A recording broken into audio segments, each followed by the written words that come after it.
Water is ruining my property. It's saving her life, and that matters more than your complaint.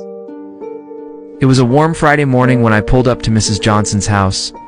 She's 82, a retired nurse who now spends most of her days inside because her patio had turned into a moss-covered hazard.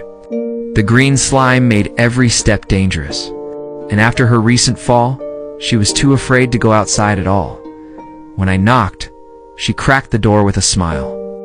"I used to love sitting out there with my tea," she said softly, "but now I'm scared of slipping." That was all I needed to hear. I unloaded my pressure washer, broom, and scrub brush, determined to make her patio safe again, as the water blasted away years of grime. Dirty streams ran toward the street, carrying moss and mud with them. Mrs. Johnson watched from her porch chair, her hands clasped together like she was holding her breath. Slowly, the gray stone underneath emerged again, clean and bright. But just as I started on the steps, a sharp voice cut through the sound of the washer.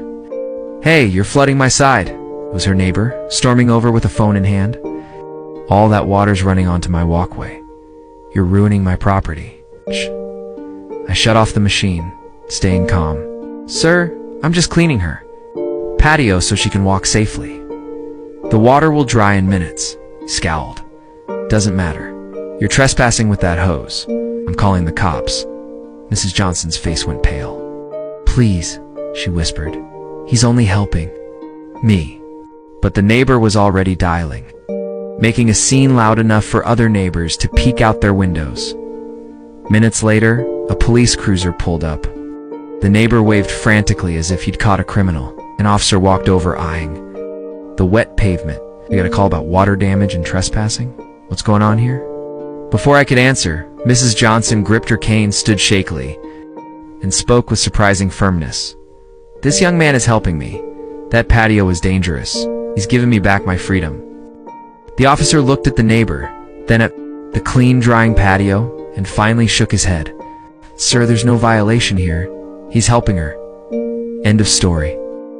The neighbor muttered angrily and walked back, phone still recording. Sweeping the last puddles aside, for the first time in years, Mrs. Johnson stepped out onto her patio with confidence, her smile brighter than the clean stone beneath her feet.